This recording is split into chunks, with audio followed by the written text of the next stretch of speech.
Sawadika, bonjour à tous, bienvenue dans une nouvelle vidéo sur ma chaîne Kathleen à Phuket. Aujourd'hui, on va parler sécurité. Sécurité alimentaire, sécurité des personnes, sécurité sanitaire, sécurité routière. Bref, on va aborder tous les sujets de la sécurité en Thaïlande. Allez, c'est parti! Vous êtes probablement déjà au courant, mais la Thaïlande est considérée comme un pays très sûr à plein de niveaux. Et c'est même principalement cette raison qui fait que les gens ont envie de venir vivre en Thaïlande, de venir s'expatrier en Thaïlande, car ils se disent qu'il y aura plus de sécurité dans ce pays. C'est vrai, c'est une vérité, et je vais vous expliquer un petit peu pourquoi dans cette vidéo.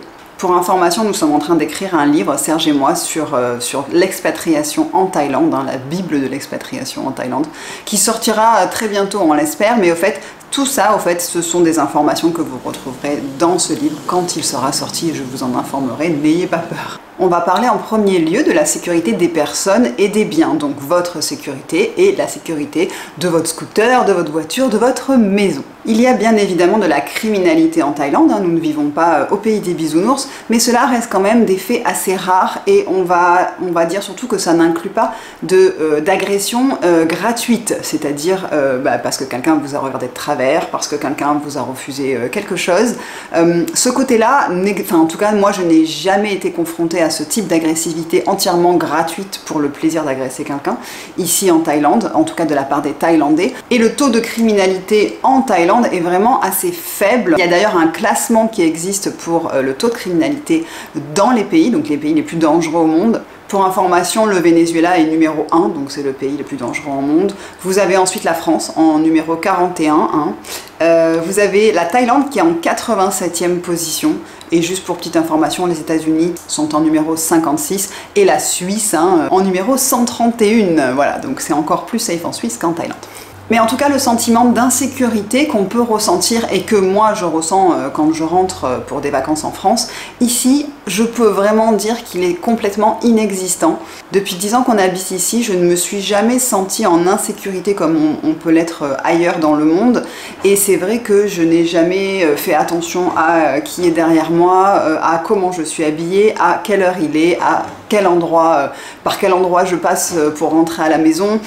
Tout ça, ça sort de mon esprit complètement et justement quand je pars en France, il faut que je remette ça dans mon esprit parce que ça n'y est plus depuis un bon moment. On laisse les casques sur les scooters, on laisse bien évidemment toutes les affaires. Quand on fait les courses d'un magasin à un autre, on va laisser, moi j'ai un petit crochet sur mon scooter, je laisse les courses du premier magasin accrochées sur mon scooter pour aller faire les courses ensuite après. Les Thaïs laissent des vestes dessus, enfin vraiment on peut laisser des enfants parfois même, les animaux, des chiens restent comme ça et tout accrochés voilà, au scooter ou à la petite voiturette parce que c'est quelque chose qui n'arrive jamais. Alors il ne faut jamais dire jamais, ce sont des choses qui arrivent certainement, en tout cas c'est très rare. Ça m'est même arrivé de laisser mon sac à main dans mon caddie quand je fais mes courses juste parce que je vais chercher ça ou ça. Ça m'est même arrivé d'oublier mon portefeuille dans les toilettes d'un grand marché, donc les toilettes publiques du marché. J'ai laissé mon portefeuille parce que je me lavais les mains, je l'ai posé et je suis partie et on s'en est rendu compte, on était presque arrivé à la maison et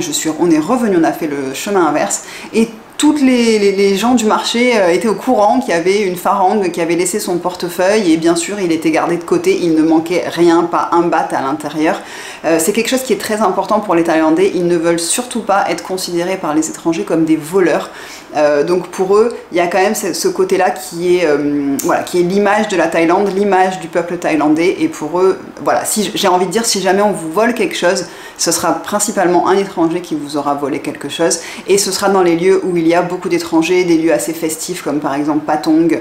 Voilà, là c'est sûr que si vous laissez votre sac à main, je peux pas vous garantir qu'il sera là quand vous reviendrez 10 minutes après, mais en tout cas voilà, c'est quelque chose qui n'est vraiment pas important dans notre tête, le sentiment d'insécurité ici, et je peux vous dire que c'est un très gros soulagement mental en tout cas de vivre ici. Et je sais que beaucoup de gens qui viennent s'installer en Thaïlande pour y vivre ont ça dans leur tête, c'est je veux vivre dans un pays où c'est sûr et où ma famille et moi-même on se sent tous en sécurité, voilà. On va dire que c'est la même chose pour les cambriolages. Il y a des assurances possibles à prendre pour les cambriolages et si vous avez des biens de valeur, bah écoutez, peut-être que ça devient intéressant à prendre. Mais en tout cas, moi en 10 ans, je n'ai jamais entendu, je ne connais pas de personnes qui ont subi de cambriolage de leur maison depuis toutes ces années, en tout cas dans les proches. Ça arrive, hein, et d'ailleurs ils en parlent dans les news, et bien souvent toutes les maisons quand même, toutes les rues ont des caméras de sécurité. Il y en a de partout en Thaïlande, hein. Attention, c'est un pays très sûr, mais il y a des caméras à tous les coins de rue, à tous les petits magasins, tout le monde a des caméras, et très rapidement, au fait, quand il y a quelque chose comme ça, un vol ou un vol de scooter, etc., ils retrouvent les gens très rapidement, voilà. En parlant de cambriolage, il existe quelque chose à Phuket et je voulais vous en parler parce que je l'ai appris très récemment. Ça s'appelle la Red Box. Donc c'est un système qui a été mis en place par la police qui vient mettre une boîte rouge, donc comme une petite boîte aux lettres rouge, devant votre portail, et ça veut dire au fait que la police va venir faire des rondes de manière aléatoire vers votre quartier, vers votre maison, et vous avez aussi un numéro de téléphone prioritaire que vous pouvez appeler si jamais vous vous sentez en insécurité, si jamais vous avez besoin que la police vienne chez vous assez rapidement. Et bien évidemment ce service a un coût, hein, il n'est pas gratuit, c'est dans les 2000 bahts par mois, donc dans les 50 €, en tout cas pour la commune, donc la municipalité de Rawai, puisque voilà, je connais quelqu'un qui l'a pris et qui m'a expliqué le concept et je ne connaissais pas du tout. Alors si vraiment c'est quelque chose qui pour vous peut vous rassurer, bah écoutez, renseignez-vous sur la Red Box, je crois que c'est auprès de la police que ça se fait. Je vais aborder rapidement le sujet du terrorisme parce que c'est quelque chose qui existe malheureusement dans tous les pays du monde, hein, quel qu'il soit, il y a toujours des gens qui revendiquent des choses et qui le font de manière très violente.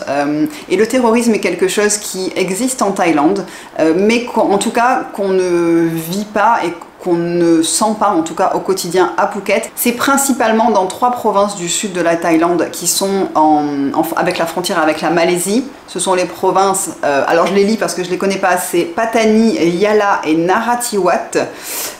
Voilà, c'est une province qui est très indépendantiste et donc qui parfois fait péter des choses et bien sûr blesse des civils, et il y a des morts, etc. Donc ça, on en entend parler de temps en temps, hein, vraiment c'est assez rare, mais ça existe en Thaïlande. Mais il faut savoir que c'est vraiment lié à certains endroits voilà, de la Thaïlande. Ce n'est pas quelque chose qu'on pourrait éventuellement ressentir dans toutes les provinces et dans le pays en entier. Petite parenthèse, n'oubliez pas de vous abonner si ce n'est pas encore fait à la chaîne, hein, nous sommes de plus en plus et je vous remercie vraiment. Mais il vous suffit juste de cliquer en dessous et de cliquer sur la petite cloche si vous voulez être informé de toutes les nouvelles vidéos que je poste et je vous remercie. En numéro 2, on va parler de la sécurité routière, un très gros point en Thaïlande, puisque si vous êtes déjà venu et que vous connaissez un petit peu le pays, vous savez que c'est un pays très dangereux et très meurtrier sur les routes.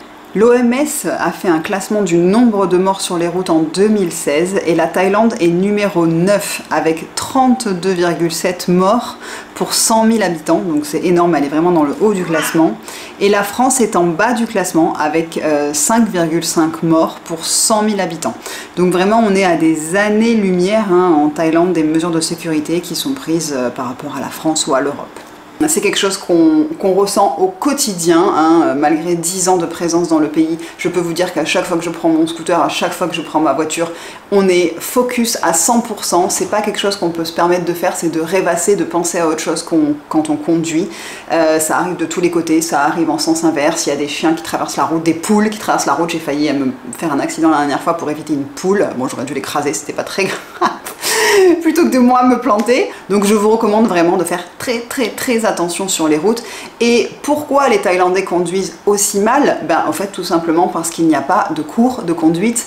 Il y a un permis qui se passe, mais le permis se passe sans avoir forcément pris des leçons de conduite. Je connais certains Thaïs qui ont pris des cours de conduite, mais c'était de leur propre volonté parce qu'ils avaient peur de conduire, qui vraiment ils n'étaient pas rassurés et que la famille était assez aisée et pouvait payer des cours de conduite à ses enfants, mais sinon c'est quelque chose que les gens ne font pas et vous verrez quand vous allez passer votre permis de conduire, puisque si vous restez ici un petit moment il faut passer votre permis de conduire ici, vous allez passer le permis avec votre scooter ou votre voiture, ou alors vous pouvez en louer un juste pour l'examen, mais c'est à dire qu'au fait voilà, vous pouvez aussi très bien venir avec votre scooter, passer votre permis avec votre propre scooter que vous conduisez déjà, même si vous n'avez pas le permis. Il y a un code à passer, mais voilà, les questions sont les mêmes tout le temps et enfin voilà, c'est vraiment une catastrophe à ce niveau-là.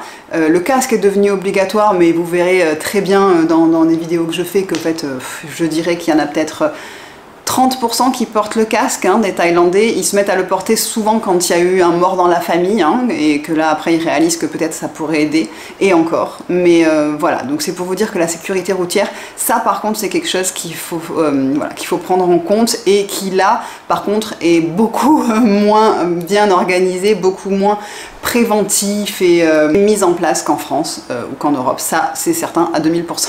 Je voulais parler rapidement des escroqueries et des arnaques en Thaïlande, puisque bah, ça fait aussi partie de la sécurité, c'est-à-dire se prévenir des escroqueries et des arnaques qui peuvent vous arriver. J'ai pas envie d'en parler trop longtemps, pourquoi? Parce que j'ai fait une vidéo uniquement sur ça, sur les escroqueries et les nouvelles arnaques Thaïlande 2023, donc je vous remets la petite miniature ici, vous pouvez la chercher dans la liste de mes vidéos.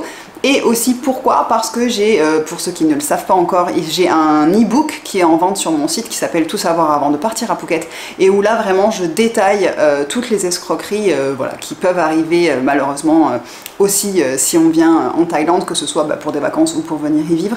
Donc voilà, je sais que je vous dis que c'est quelque chose qui peut arriver, mais c'est bien si vous êtes informé de ce qui peut se passer. Et bien évidemment, hein, les escrocs sont toujours plus imaginatifs, donc il y aura encore des nouvelles arnaques et choses qui vont se passer. Mais en tout cas, je vous conseille soit de regarder ma vidéo, soit d'aller acheter mon e-book sur mon site internet qui est disponible sur kathleen-phuket.com. On va maintenant aborder un point assez important qui est la sécurité alimentaire et la sécurité sanitaire en Thaïlande. Alors le gouvernement met en place des choses au fur et à mesure pour essayer d'améliorer la sécurité alimentaire, la sécurité sanitaire dans le pays, mais ce sont des choses qui sont longues à être mises en place, et c'est surtout des choses qui pour les Thaïlandais est dur à mettre en place parce que ce n'est pas des réflexes auxquels ils sont habitués depuis toujours. Donc les changements prennent du temps, et c'est surtout que voilà, les amendes ne sont pas forcément dissuasives, les contrôles ne sont pas aussi systématiques que ça peut être chez nous. Les restaurants, les bars, les endroits où on sert de la nourriture doivent avoir une certification, hein, ils sont censés respecter certaines normes d'hygiène. Maintenant, c'est vrai que depuis le temps, encore une fois, depuis les 10 ans que nous sommes là, je n'ai jamais eu, ou un propriétaire de restaurant ne m'a jamais dit qu'il avait eu un contrôle de l'hygiène ou un contrôle voilà, des inspecteurs ou quoi que ce soit. Et c'est pour ça qu'en Thaïlande, on est souvent malade, hein, on a souvent des problèmes intestinaux, donc ça peut être vomi, ça peut être diarrhée, ça peut être même de la fièvre, hein, il y a même parfois, parfois les trois combinés, hein, là on a gagné le gros lot, et beaucoup de personnes se font hospitaliser en Thaïlande parce qu'ils s'inquiètent lorsqu'ils voilà, qu'ils ont une très grosse diarrhée, qu'ils vomissent, etc. Parce qu'au fait, c'est des situations qu'on n'a presque jamais eues dans nos pays à ce point-là, et les gens ont très peur, parce qu'ils se disent mais j'ai jamais eu une diarrhée comme ça, j'ai jamais vomi comme ça à ce point, donc ils vont à l'hôpital. Alors si vous avez de la fièvre, c'est tout à fait quelque chose que je vous conseille de faire, c'est d'aller à l'hôpital, parce qu'en effet ça peut être très grave, encore si vous avez des enfants et des personnes âgées, bien évidemment. Mais sinon c'est vrai que nous, en vivant ici, ça nous arrive, je dirais des très très grosses intoxications alimentaires, ça arrive une fois par an, hein, au moins à moi et à Serge aussi. Des petites, c'est fréquent, des grosses, ça arrive une fois par an, et maintenant on reste à la maison et on attend que ça passe, et on passe 24 heures, voire 48 heures dans un sale état, mais je n'irai pas à l'hôpital pour ça, au fait, à moins d'avoir vraiment une grosse poussée de fièvre ou des symptômes qui sont très inquiétants. Mais je vous dirais que ça va passer, et qu'il faut surtout voilà, boire et faire très attention à votre hydratation, mais ça finit toujours par passer, heureusement. Les raisons de cette sécurité alimentaire qui n'est pas respectée, ça va être principalement des problèmes de chaîne du froid.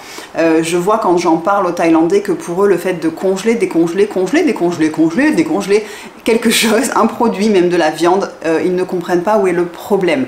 Ils ne sont pas du tout éduqués là-dessus, on leur a jamais expliqué ça, et pour eux, voilà, ils voient leurs parents faire, leurs grands-parents faire, ils ne voient pas où est le problème.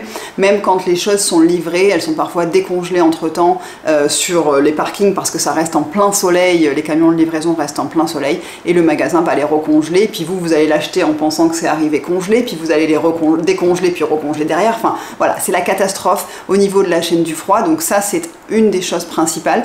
Ensuite c'est surtout le fait d'avoir une hygiène au niveau des mains, au niveau des ustensiles et tout ça qu'on lave. L'eau en Thaïlande n'est pas potable, hein, ça faut vraiment faire attention, ne buvez pas l'eau du robinet en Thaïlande. Les Thaïlandais ne la boivent pas, donc personne ne la boit. C'est pas ah, eux ils ont l'estomac habitué, pas nous. Non, non, même eux ne boivent pas l'eau du robinet, donc ne buvez pas l'eau du robinet. Vous pouvez tout à fait boire l'eau des glaçons, donc quand on vous donne des glaçons, sur ça n'ayez pas peur, vraiment, puisqu'ils sont livrés en glaçons tous les matins. Comme je vous le disais, les Thaïlandais ne boivent pas l'eau du robinet, donc ils ne vont pas vous fabriquer des glaçons avec l'eau du robinet, hein, puisqu'ils ne le boiraient pas eux-mêmes. Donc ils sont livrés en glaçons tous les jours. Vous voyez ces gros camions de glace qui livrent voilà, les glaçons dans les petits restaurants, donc ça n'ayez pas peur. Et par contre, ne buvez pas l'eau du robinet. Vous pouvez vous laver les dents, hein. Moi je me lave les dents avec l'eau du robinet, il n'y a pas de problème, voilà. Mais par contre je ne la bois pas, je ne l'avale pas. Donc. Concernant la nourriture, on me parle parfois du bio, donc est-ce que l'agriculture biologique a de l'importance en Thaïlande? Est-ce qu'on trouve des produits bio en Thaïlande? La réponse est non. Alors malgré les très beaux étals des marchés où on voit tous ces fruits, tous ces légumes colorés, on se dit ah ben tiens c'est le petit marché, c'est le petit vendeur qui a fait pousser ses fruits chez lui, ses légumes chez lui qui vient les vendre sur le marché. Pas du tout, hein, ce sont juste des revendeurs la plupart du temps. Alors je parle d'endroits comme Phuket principalement, après peut-être que dans certains endroits plus reculés, en effet, vous allez avoir vraiment le producteur qui va vendre sa production. Par contre, vous avez très peu de chances que le produit soit issu de l'agriculture biologique. Ici, en Thaïlande, ils sont à fond sur les pesticides. Tout ce qui est écologie, ils sont très en retard sur la mentalité, l'éducation qu'on a par exemple en Europe. Et donc eux, ils l'utilisent à fond puisque ça fait un meilleur rendement et que ils peuvent gagner plus d'argent. Donc pour eux, pour l'instant, le problème ne se pose pas. Il y a certains magasins où il y a des produits importés et vous allez trouver, comme Villa Market par exemple, vous allez trouver des produits bio mais ils viennent d'Australie ou des États-Unis. Donc pour moi le truc n'a plus aucun rapport avec pourquoi on veut du bio. Quand on veut du bio, on veut du local, on veut du saisonnier, on veut quelque chose d'ici, pas quelque chose qui a traversé la planète entière. Les Thaïlandais commencent quand même à se rendre compte doucement, hein, comme je vous le disais, les choses sont assez lentes à se mettre en place ici, mais ils se rendent compte qu'il y a une demande, hein, surtout à l'exportation par exemple du riz, puisqu'ils exportent énormément de riz, et que le riz bio prend de l'ampleur au niveau de la demande internationale. Donc ils commencent à essayer de mettre en place des choses dans leur culture, dans leur agriculture de manière générale, mais en tout cas sachez que si pour vous, vous ne mangez que bio, ça va être compliqué de trouver des choses complètement bio. Ça existe, mais c'est franchement pas la norme. Les Thaïlandais ne savent pas forcément ce que c'est non plus. Et si vraiment vous avez envie de manger bio, moi je vous conseillerais d'avoir des petites choses à pousser dans votre jardin, parce que là au moins vous êtes sûr de la provenance et c'est sûr que voilà, il n'y aura pas eu de produits, de pesticides qui ont été aspergés dessus. Si vous trouvez que toutes les informations que je vous donne dans mes vidéos vous sont utiles pour une future expatriation ou même pour des futures vacances, n'hésitez pas à venir soutenir notre chaîne sur notre compte Tipeee. Donc je vous mets le petit logo ici et le lien dans les commentaires, comme ça vous pouvez faire un petit don et ça nous fait toujours du bien, chaud au cœur, et ça nous motive à continuer nos vidéos pour que voilà, vous en sachiez encore plus sur la Thaïlande, et je vous remercie. On va parler maintenant de la sécurité sanitaire et donc des maladies en Thaïlande. La Thaïlande est un pays tropical, hein, qui est chaud et humide toute l'année, presque toute l'année. Mais donc, qu'est-ce que ça veut dire chaud et humide? Ça veut dire moustiques. Donc nous sommes avec des moustiques pratiquement toute l'année, sauf dans certaines périodes de saison sèche où on se dit tiens, il y a presque plus de moustiques, donc on est content. Mais sinon, on a des moustiques toute l'année. La chose que l'on n'a pas, c'est le paludisme en Thaïlande. Donc ça, c'est déjà quelque chose de bien. Par contre, les moustiques sont vecteurs de plusieurs maladies, principalement la dengue en Thaïlande, hein, mais on a aussi le chikungunya. Il y a aussi l'encéphalite japonaise, mais ça c'est dans certaines régions de Thaïlande, donc pas tout Phuket, pas forcément, mais dans certaines autres régions. Donc le moustique est vecteur de maladie, et donc il faut s'en protéger le plus qu'on peut. En 10 ans ici, c'est vrai qu'on entend beaucoup de monde qui a attrapé la dengue, et en plus la dengue, il y a plusieurs formes, je crois qu'il y a 3 ou 4 dengues différentes, donc pour être immunisé entièrement, il faut avoir eu les 4 différentes, donc c'est-à-dire que voilà, vous pouvez oublier, ça va être compliqué. Serge et moi, on n'a jamais eu la dengue, hein, pour l'instant, touchons du bois, enfin je suis assise dessus donc ça va. La dengue reste quand même une maladie qui peut s'avérer assez dangereuse et on peut en mourir, donc ça c'est quelque chose où si vous pensez avoir la dengue, je vous conseille d'aller à l'hôpital parce que là il faut vraiment être surveillé constamment pour ne pas, pour pas que ça s'empire. Et voilà, il y a beaucoup de morts de dingues par an en Thaïlande. Pourquoi? Parce que les Thaïlandais qui sont dans des régions un petit peu reculées ou qui n'ont pas forcément les moyens d'aller voir le docteur ou aller à l'hôpital, ben, vont laisser traîner et parfois il y en a qui meurent de ça. Donc il vaut mieux être prévoyant avec la dengue, et si vous pensez avoir la dengue, ben, surtout aller à l'hôpital. Et les symptômes, ben, c'est un petit peu comme une grosse, très très grosse grippe qui va vous crever pendant 10 voire 15 jours. Hein. Donc vous êtes beaucoup à me poser des questions sur les moustiques en Thaïlande et donc je sais que c'est quelque chose qui vous préoccupe. En tout cas, sachez qu'on trouve des anti-moustiques, des sprays anti-moustiques ici qui sont très efficaces. Oubliez les choses naturelles à la citronnelle et tout ça. Les moustiques thaïlandais, hein, ça les fait bien rigoler. Moi j'ai déjà mis du spray naturel et tout ça. Ils se posent sur l'endroit où vous venez de mettre le spray, donc ils en ont rien à faire.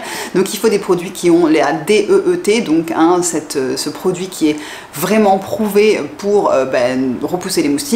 Et vraiment vous pouvez le voir, hein, si vous en mettez sur les bras, et ben vous allez voir que si vous n'en avez pas sur les jambes, ils vont venir se poser sur les jambes. Une chose que j'ai remarqué ici, et vous me direz si vous aussi, c'est que quand on se fait piquer par les moustiques, ça gratte sur le moment, mais 10 minutes après c'est fini. C'est pas des piqûres qui grattent pendant des heures, voire même des jours comme on peut avoir en France.